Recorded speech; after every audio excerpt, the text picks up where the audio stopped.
হাগ্ৰামা নাই, হাগ্ৰামা আৰু নাই। হাগ্ৰামা এটা জাদা মূৰ্খ মানুহ, তেওঁৰ দিন গুচি গ'ল, মদ খাই ৰাতিটো শুই থাকে, ক'ত যায় ক'ত নাযায়, শিলাৰ লগত কথা নাই, সি আৰু নাই। তেখেতে কৈছে এইবাৰ যদি তুমি আৰু হাৰোৱা তোমাৰ দাড়ি জ্বলাই দিম বুলি তেখেতে কৈছে, কিন্তু সেইটো কেমেৰাত নাহিল। আমাৰ তাৰ সেইটো তথ্য আছে, কি কথা আছে। আৰু আজিৰ দিনত আপোনালোকক কৈ পেলাই ভাল পাম, আজিৰ দিনৰ সমগ্ৰ বিদ্যাৰ আমি 32টা চিট আমাৰ কমফৰ্ট একেবাৰে লাখ লাখ মানুহ সাজু হৈ আছে ভৰ্তি। ই আপোনালোকৰ সেই নৰসিংবাৰীতে কিমান মুছলমানক হত্যা কৰিছে। এজনো মুছলমানক হত্যা কৰাৰ সময়ত হাগ্ৰামা মহিলাৰ ডাঙৰীয়াই কোৱা নাই যে কিয় এই হত্যাবিলাক কৰি আছে। এই লৈ পেলাই কোনো মানুহক ধৰা নহ'ল। লাফিকুল ডাঙৰীয়াক হত্যা কৰা হৈ গ'ল। চৰকাৰ কাৰ আছিলে? BPFৰ আছিলে। বাক্সা ডিষ্ট্ৰিক্ট বুলি ক'লে আমাৰ 6টা কনষ্টিটুৱেঞ্চি আছে, আৰু সেই 6টা কনষ্টিটুৱেঞ্চিৰ মাজত আমাৰ যিহেতু আমি আপোনালোকে সকলোৱে জানে যে সন্মানীয় প্ৰমোদ বড়ো ডাঙৰীয়াৰ নেতৃত্বত যি সময়ৰ পৰাই চৰকাৰ গঠন কৰিছিলে, আৰু চৰকাৰ গঠন কৰি উঠিয়ে প্ৰথম বছৰত 2021 চনৰ ছেপ্টেম্বৰ মাহৰ পৰা আমি আমাৰ যি 6 শিডিউল কাউন্সিলৰ যি খেল আছিলে ISL, সেই ISL খেলাখন আমি পাতি আহিছোঁ, আৰু সেইটোৱে আস্তে আস্তে আৰু ডেভেলপ কৰি পেলাই আজি CM কাপ বুলি আমি এতিয়া সমগ্ৰ BTRত আমি এই খেলাখন আমাৰ BTR চৰকাৰৰ পৰা পালা হৈছে। নহয়, নমিনেট MCLAটো পিছৰ কথা। তেখেতসকলক আমি প্ৰথমতে 6জন আমি কেণ্ডিডেট তেখেতসকলক দিছিলোঁ, কাৰণ BTRত বহুখিনি জনগোষ্ঠী আছে। যেতিয়া আমি সুবিধা লৈছিলোঁ যে আমাৰ মুছলমান সমাজৰ কমেও 6জন MCLA জিকি আহক। কিন্তু দুৰ্ভাগ্যজনক কথা যে আমাৰ মুছলমানসকলে যেতিয়ানে নিৰ্বাচন আহে, তেখেতসকলে মনৰ যোনটো ষ্টেমিনা, মনৰ যোনটো নিজৰ জাতিটো লৈ পেলাই যোনটো ষ্ট্ৰেংথ থাকিব লাগে, তেখেতসকলে এই ষ্ট্ৰেংথত থাকিব নোৱাৰে। আৰু তাৰ কাৰণে তেখেতসকলে আজি বিভিন্ন দলত খিচিৰি মিচিৰি হৈ পেলাই তেখেতসকলে আমাৰ এই বড়োলেণ্ড অঞ্চলৰ আজিলৈকে এজনে MCLA জিকিব নোৱাৰে। নমিনী নিদিয়াৰ কথাটো তেনেধৰণৰ, আমাৰ এই অঞ্চলত 26টা জনগোষ্ঠী আছে বেছি কৰি থকা। এই 26টা জনগোষ্ঠীৰ ভিতৰত আমি মাথো 2জন নমিনী দিবলৈ সুবিধা পাওঁ। যিহেতু ফাৰ্ষ্ট অপশ্যন 6টা কেণ্ডিডেট দিয়াৰ পিছত তেখেতসকলে এজনো জিকিব নোৱাৰিলে, বাকী যি জনগোষ্ঠী আছে, নেপালী সম্প্ৰদায়, থাৰ্ডত বাঙালী আছে, তেখেতসকল আদিবাসী ভাইসকল আছে, এইবিলাকক লক্ষ্য কৰি পেলাই আমি তেখেতসকলৰ পৰা নমিনী দিয়া হৈ গ'ল। কিন্তু এইবাৰ আকৌ নিৰ্বাচন আহে, যে সকলোৱে জানে ছেপ্টেম্বৰ মাহত নিৰ্বাচন হ'বলৈ গৈ আছে। 100% এইবাৰো বহুত মুছলমান আমাৰ লিডাৰসকলে বা যুৱসকলে এইবাৰো আমাৰ UPPLৰ পৰা টিকেট পাব, এইটোতো কনফাৰ্ম হৈ আছে। গতিকে এইবাৰ মই আপিল কৰিছোঁ যে মুছলমান ভাইসকলে, যিহেতু আমি বাৰে কৈ আছোঁ যে আজি সময়ত UPPL দল হ'ল মুছলমানৰ দল। মুছলমান আৰু বেলেগ দল হ'বই নোৱাৰে। আজমলক ধৰক, আজমল এজন পাপীৰ এটা লিডাৰৰ পৰিচিত হ'ল। কংগ্ৰেছ এটা ডুবি গ'ল, একেবাৰে পচা দল, কোনো দলৰ চিহ্ন নোহোৱা এটা দল। গতিকে BPFৰ সময়ত কিমান মুছলমানসকলক হত্যা কৰা হৈছে সকলোৱে জানে। আপোনালোকৰ সেই নৰসিংবাৰীতে কিমান মুছলমানক হত্যা কৰিছে। এজনো মুছলমানক হত্যা কৰাৰ সময়ত হাগ্ৰামা মহিলাৰ ডাঙৰীয়াই কোৱা নাই যে কিয় এই হত্যাবিলাক কৰি আছে। এই লৈ পেলাই কোনো মানুহক ধৰা নহ'ল। লাফিকুল ডাঙৰীয়াক হত্যা কৰা হৈ গ'ল। চৰকাৰ কাৰ আছিলে? BPFৰ আছিলে।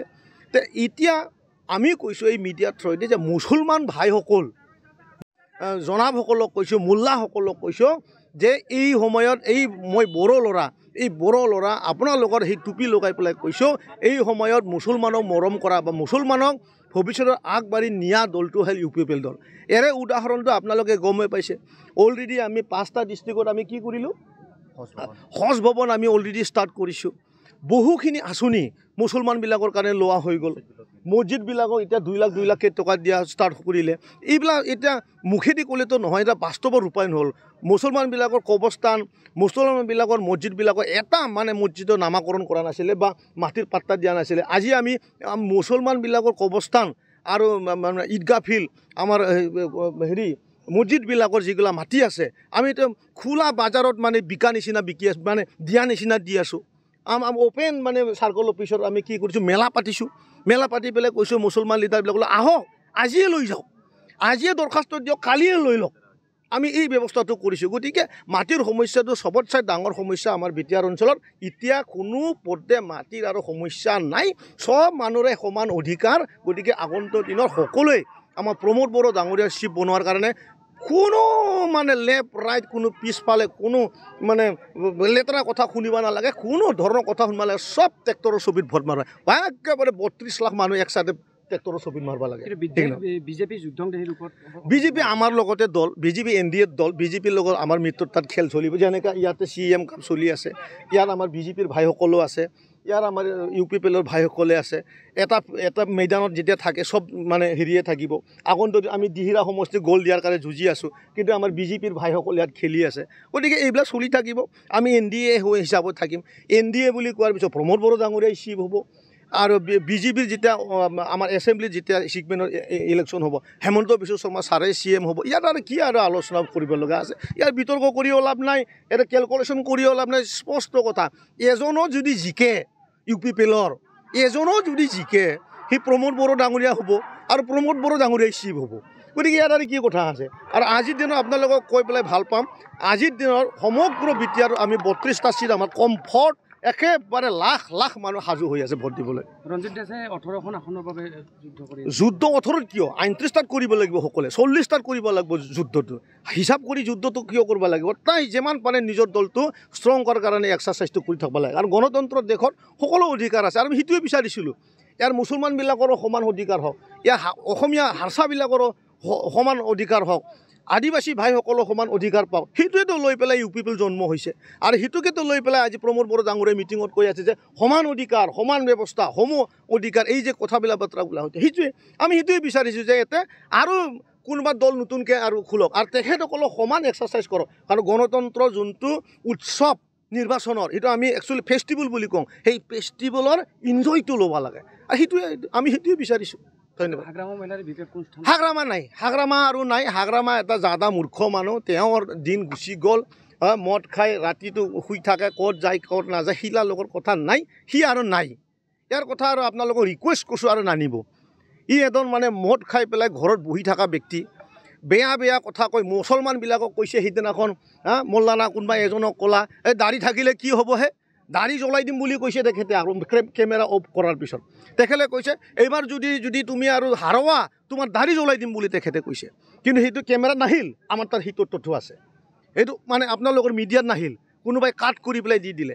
আৰু আমি কি কৈছোঁ যে বড়ো বা কোনোবা জনগোষ্ঠীৰ যে মানুহসকলে যে জইন কৰিছে, তেখেতক কি কৈছে, যদি হাৰে চেণ্ডেলৰ মালা পিন্ধাম। আচ্ছা, ইমান মানে ননচেন্স আৰু ইমান মানে কমন চেন্স নোহোৱা মানুহজনক আজি হাগ্ৰামা বুলি পৰিচয় দি থকাটো মিডিয়াবিলাকৰে বিৰাট ডাঙৰ ভুল বুলিও ভাবোঁ। অৱশ্যে আপোনালোকক ক'লে আৰু দায়ো লাগিব, একো বেছি ক'বও নোৱাৰোঁ। কিন্তু মই অন্তৰে ভাবোঁ, কিয় বা মানে হাগ্ৰামাক মানে আপোনালোকে উঠাই আনি পেলাই আমাৰ আগত দাঙি ধৰি থাকে, য'ত নেকি আমি পাহৰি যাব খুজিছোঁ। বিটিআৰৰ ৰাইজে পাহৰি যাব খুজিছে যে ইয়াত আৰু হাগ্ৰামা বুলি বস্তু নাছিলো, নাইও। কাৰণ অতীতটো মনত পৰিলে অলপ দুখ আহে, নাহে কি নাহে? এতিয়া মুছলমান ভাইবিলাককে যদি নৰসিংবাৰীৰ কথাটো বাৰ বাৰ কৈ থাকিব, লাফিগলৰ কথাটো যদি বাৰ বাৰ কৈ থাকিব, মনৰ আঘাতটো আহে না, দুখটো আহে না। তো সেই বস্তুবিলাক ওলাই থাকিব নালাগে, মই অনুৰোধ কৰিছোঁ। তেখেতে কৈছে যে হাৰিলে চেণ্ডেলৰ মালা পিন্ধাম। আৰু গণতন্ত্ৰ দেশত হাৰিবও পাৰে, হয় না নহয়? নিজৰ এক্সাৰচাইজ কৰিব, ফ্ৰীডম এটা এনজয় কৰিব, ইণ্ডিপেণ্ডেণ্ট কেণ্ডিডেট থাকিব। কোনোবাই 10জন মানুহ লৈ পেলাই প্ৰথমবাৰৰ কাৰণে দলটো গঠন কৰাৰ চেষ্টা কৰিব। বহুত ধৰণৰ ইয়াত এংগুল থাকে। গতিকে হাৰিলে চেণ্ডেল মালা পিন্ধিম বুলি কৈ মানুহক সমাজৰ আগত সেই ব্যক্তিবিলাকৰ কেনে এটা মনত পৰিছে। গতিকে তেনেদৰে বুৰ্বক মানুহ, ননচেন্স মানুহ, ইগৰে ভৰা মানুহ, এটা মানে ধুৰন্ধৰ ৰাক্ষসৰ দৰে মানুহটোৰ লগত আৰু কোনো এজন মানুহ থাকিব নালাগে। সেইটো আপোনালোকৰ মিডিয়া আকৌ মই এবাৰ কৈছোঁ। ধন্যবাদ।